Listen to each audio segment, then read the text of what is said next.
I don't know what to say to you. Myself alone, it's somehow, or if you please, perhaps the gentlemen officers can come along. I humbly invite the gentlemen officers as well. Gentlemen, I would consider myself greatly honored to have the pleasure of seeing you in my house. The colonel, the major, and the other officers thanked him with a courteous bow. I personally am of the opinion, Your Excellency, that if one buys something, it ought to be good, and if it's bad, there's no point in acquiring it. At my place, when you honor me with your visit tomorrow, I'll show you a thing or two that I've acquired for the management of my estate. The general looked and let the smoke out of his mouth. Chertokutsky was extremely pleased to have invited the gentlemen officers. In anticipation, he ordered pâtés and sauces in his head, kept glancing very gaily at the gentlemen officers who, for their part, also doubled their benevolence toward him. It's funny that immediately he uses the word doubled when in that essay I just read, he says he usually doubles things, but he tripled the fragrance of the flowers.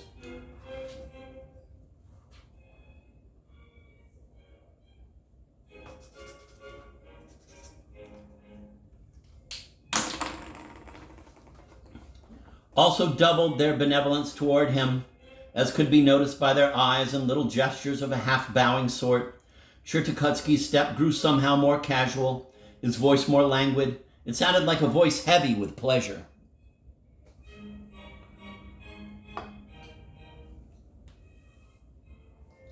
There, Your Excellency, you will make the acquaintance of the mistress of the house. I shall be very pleased, said the general, stroking his mustache. After which, Chertokutsky wanted to go home at once so as to make all the preparations for receiving his guests at the next day's dinner in good time. He had already picked up his hat, but it happened somehow strangely that he stayed a little longer. Meanwhile, the card tables were set up in the room. Soon the whole company broke up into foursomes for whist and settled in different corners of the general's rooms. Candles were brought. For a long time, Chertokutsky did not know whether to sit down to whist or not. But since the gentlemen officers had begun to invite him, he thought it quite against social rules to decline. He sat down imperceptibly, a glass of punch turned up before him, which he, forgetting himself, drank straight off that same minute. Having played 2 rubbers, Chertokutsky again found a glass of punch under his hand, which he, forgetting himself, again drank off after first saying, "It's time, gentlemen, really, it's time I went home." But he sat down again for a second game. Meanwhile, the conversation took its own particular turn in different corners of the room. Those playing whist were rather silent, but the non-players sitting to the side on sofas conducted their own conversation. In one corner, a cavalry staff captain, putting a pillow under his side and a pipe in his mouth, spoke quite freely and fluently of his amorous adventures and held the full attention of the circle around him. One extremely fat landowner with short arms, somewhat resembling 2 potatoes growing on him, listened with an extraordinarily sweet look and only tried now and then to send his short arm behind his broad back to get out his snuff box. I'm going to reread that because I kind of tuned out. Meanwhile, the conversation took its own particular turn in different corners of the room. Those playing whist were rather silent, but the non-players sitting to the side on sofas conducted their own conversation. In one corner, a cavalry staff captain, putting a pillow under his side and a pipe in his mouth, spoke quite freely and fluently of his amorous adventures and held the full attention of the circle around him. One extremely fat landowner with short arms, somewhat resembling 2 potatoes growing on him. It's like, why? It's one of those moments in a short story that you're like, hey, dude, it's a short story, like... But what he's doing really is like showing you, like, if you were sitting in the room, Gogol would say something like that. Like, look at that fat motherfucker's arms. Doesn't it look like there's just 2 potatoes? Look at those fucking potato arms. Look at him. It's Gogol. He's nudging you. He's your friend. One extremely fat landowner with short arms, somewhat resembling 2 potatoes growing on him, listened with an extraordinarily sweet look and only tried now and then to send his short arm behind his broad back to get out his snuff box. In another corner, A rather heated argument sprang up about squadron exercises in Chertokutsky, who by then had twice played a jack instead of a queen, would suddenly interfere in other people's conversation and cry out from his corner, "What year was that?" or "What regiment?" not noticing that the question was sometimes completely beside the point. Finally, a few minutes before supper time, the whist came to an end, though it still went on in words and everyone's head seemed filled with whist. Chertokutsky remembered very well that he had won a lot, but he had nothing in his hands, and getting up from the table, he stood for a long time in the position of a man who finds no handkerchief in his pocket. Unbelievable. Fucking what the fuck does that mean?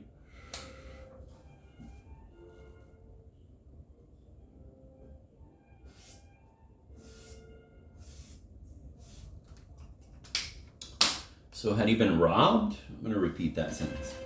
Chertokutsky remembered very well that he had won a lot, but he had nothing in his hands, and getting up from the table, he stood for a long time in the position of a man who finds no handkerchief in his pocket.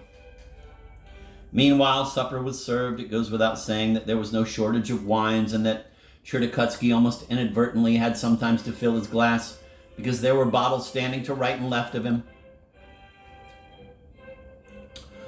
A most lengthy conversation went on at the table, yet it was conducted somehow strangely. One landowner who had served back in the campaign of 1812 told about a battle such as never took place, and then, for completely unknown reasons, removed the stopper from a decanter and stuck it into a pastry.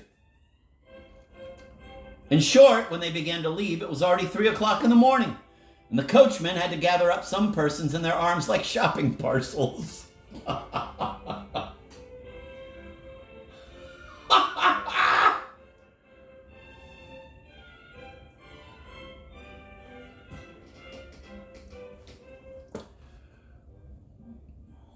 A most lengthy conversation went on at the table, yet it was conducted somehow strangely. One landowner who had served back in the campaign of 1812 told about a battle such as never took place, and then, for completely unknown reasons, removed the stopper from a decanter and stuck it into a pastry. In short, when they began to leave, it was already 3 o'clock in the morning, and the coachman had to gather up some persons in their arms like shopping parcels. And Chertokutsky, for all his aristocratism, bowed so low and swung his head so much as he sat in his carriage that he brought 2 burrs home with him on his mustache. I'm going to switch to Constance Garnett to see how she translates those last 4 sentences. All right, here we go. Constance Garnett. A very long conversation dragged on at the table. A very long conversation dragged on at table.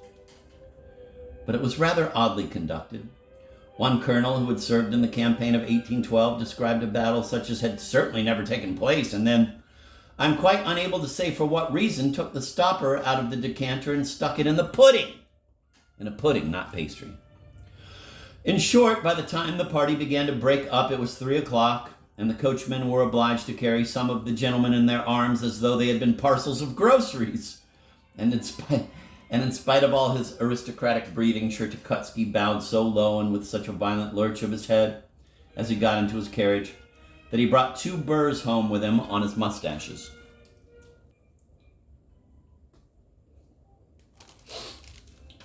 At home, everyone was sound asleep. The coachman had some difficulty in finding a footman, who conducted his master across the drawing room and handed him over to a chambermaid in whose charge Chertokutsky made his way to his bedroom and got into bed beside his young and pretty wife, who was lying in the most enchanting way in a snow-white nightgown. The jolt made by her husband falling upon the bed awakened her. Stretching, lifting her eyelashes, and 3 times rapidly blinking her eyes, she opened them with a half-angry smile. But seeing that he absolutely declined on this occasion to show any interest in her, she turned over on the other side in vexation and, laying her fresh little cheek on her arm, soon afterward fell asleep. I'm going to have to see how Paveer Volokonsky renders that paragraph.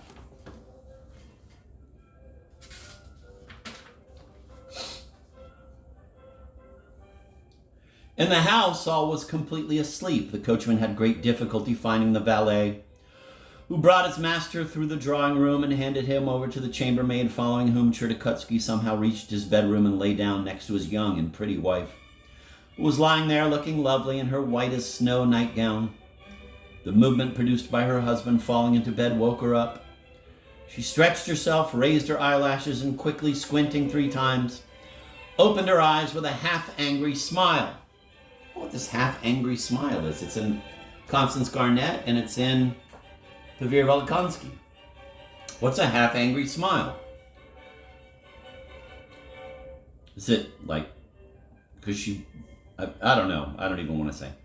Opened her eyes with a half-angry smile, but seeing that he was decidedly unwilling to show her any tenderness just then, she vexedly turned on her other side and, putting her fresh cheek on her hand, fell asleep. That's because I saw the word soon after asleep, and so I put the oo in the e. Fell asleep soon after he did. It was already that time, which on country estates is not called early, when the young mistress woke up beside her snoring husband. Recalling that he had come home past 3 o'clock last night, she was sorry to rouse him, and having put on her slippers, which her husband had ordered from Petersburg, with a white jacket, draping her like flowing water. I have to see how Constance renders that one.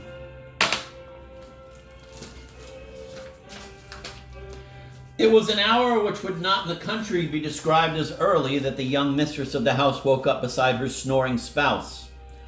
Remembering that it had been nearly 4 o'clock in the morning when he came home, she did not like to wake him, and so, putting on her bedroom slippers, which her husband had ordered her from Petersburg, and with a white dressing gown draped about her like a flowing stream, she washed in water as fresh as herself and proceeded to dress for the day.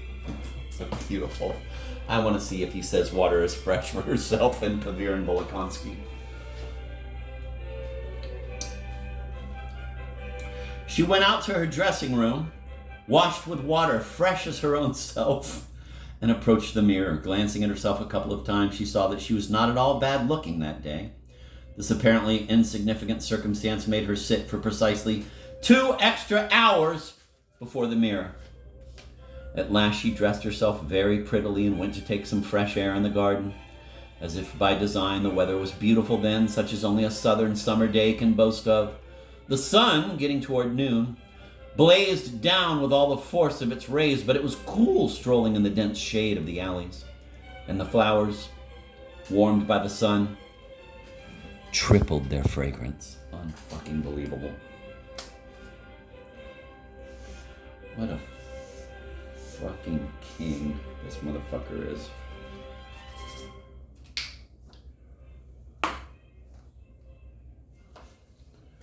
The sun, getting toward noon, blazed down with all the force of its rays, but it was cool strolling in the dense shade of the alleys. And the flowers, warmed by the sun, tripled their fragrance. The sun, getting toward noon, blazed down with all the force of its rays, but it was cool strolling in the dense shade of the alleys, and the flowers, warmed by the sun, tripled their fragrance. The pretty mistress quite forgot that it was already 12 and her husband was still asleep. There already came to her ears the after-dinner snoring of the 2 coachmen and 1 postilion, who slept in the stables beyond the garden, but she went on sitting in the dense alley, from which a view opened onto the high road, and gazing absent-mindedly at its unpeopled emptiness, when dust suddenly rising in the distance caught her attention. Looking closer, she soon made out several carriages. At their head drove a light open 2-seater. In it sat the general, his thick epaulettes gleaming in the sun, with the colonel beside him.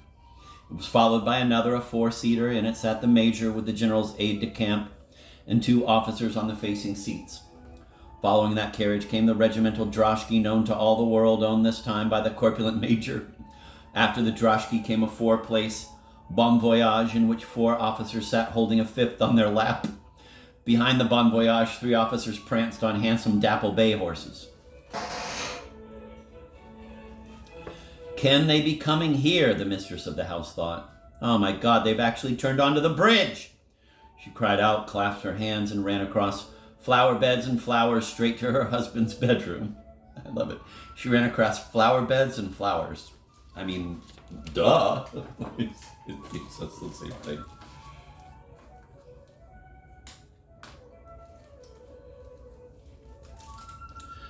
Then they may be coming to us, thought the lady. Oh my goodness, they really are. They have turned at the bridge. She uttered a shriek, clasped her hands, and ran right over the flower bed straight to her husband's bedroom.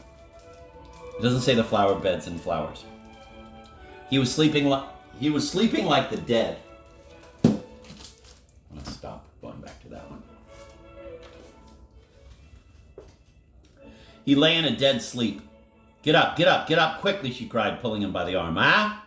Said Chertokutsky, stretching without opening his eyes. Get up, Poopsie, do you hear? Guests. Guests, what guests?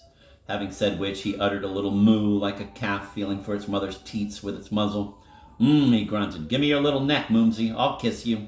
Sweetie, get up quickly, for God's sake. The general and the officers. Oh, my God, you've got a burr on your mustache. The general? Ah, so he's coming already? Why the devil didn't anybody wake me up? And the dinner? What about the dinner? Is everything properly prepared? What dinner? Didn't I order it? You? You came home at 4 o'clock in the morning and never told me anything, no matter how I asked. I didn't wake you up, Poopsie, because I felt sorry for you. You hadn't had any sleep. These last words she pronounced in an extremely languid and pleading voice. I guess I need to reread those then. Languid and pleading voice. This is the thing about reading. Like, how am I supposed to know she said it in a languid and pleading voice before I say it? You hadn't had any sleep. Chertokutsky, his eyes popping out, lay in bed for a moment as if thunderstruck. Finally, he jumped up in nothing but his shirt, forgetting that it was quite indecent. Ah, what a horse I am, he said, slapping himself on the forehead. I invited them to dinner. What can we do? Are they far off? I don't know. They must be here by now. Sweetie, hide somewhere. Hey, who's there? Go, my girl. What fool, are you afraid? The officers will come any minute. Tell them the master isn't here. Tell them he won't be home today. That he left in the morning. Do you hear? And tell all the servants. Go quickly. Having said that, he hastily grabbed his dressing gown and ran to hide in the carriage shed, supposing he would be completely safe there. But after installing himself in a corner of the shed, he saw that even there he might somehow be visible. Quote, now this will be better, end of quote, flashed in his head, and he instantly folded down the steps of a nearby carriage, jumped in, closed the doors, covered himself with the apron and the rug for greater safety, and became perfectly still, crouched there in his dressing gown.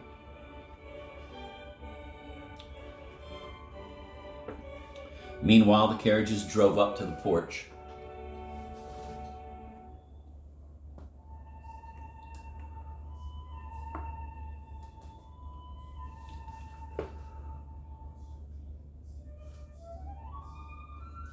The general stepped out and shook himself, followed by the colonel, straightening the plumes on his hat. Then the fat major jumped down from the droshky, holding his saber under his arm. Then the slim lieutenants, who had been holding the sub-lieutenant on their laps, leaped down from the bon voyage, and finally the horse-prancing officers dismounted. The master's not at home, said a lackey, coming out to the porch. How not at home? But in any case, he'll be home by dinner time? No, sir, he's gone for the whole day. He may be back around this time tomorrow. Well, look at that, said the general. How can it be? Some stunt, I must say, the colonel said, laughing. Ah, no, it isn't done, the general went on with displeasure. Pah! The devil. If you can't receive, why go inviting? I don't understand how anyone could do it, Your Excellency, said one young officer. What? Said the general, who was in the habit of always uttering this interrogative word when speaking with his officers. I said, Your Excellency, how can anyone act in such a way? Naturally, well, if something's happened, let people know at least, or don't invite them. So, Your Excellency, there's no help for it. Let's go back, said the colonel. Certainly, nothing else to be done. However, we can have a look at the carriage even without him. He surely hasn't taken it with him. Hey, you there, come here, brother. What's your pleasure? You're a stable boy? I am, Your Excellency. Show us the new carriage your master acquired recently. It's here in the shed, sir. The general went into the shed together with the officers. If you wish, I'll move it out a little. It's a bit dark in here. Enough. Enough, that's good. The general and the officers walked around the carriage, thoroughly examining the wheels and springs. Well, nothing special, said the general. A most ordinary carriage. Most ungainly, said the colonel. Absolutely nothing good about it. It seems to me, Your Excellency, that it's hardly worth 4,000, said one of the young officers. What? I said, Your Excellency, that it seems to me it's not worth 4,000. 4,000. Ah! It's not even worth 2. There's simply nothing to it. Unless there's something special inside. Be so kind, my good fellow, as to undo the cover.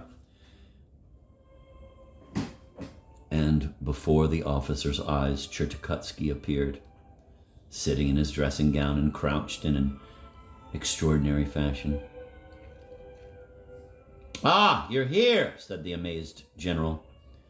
Having said which, the general at once slammed the doors, covered Chertokutsky with the apron again, and drove off with the gentlemen officers.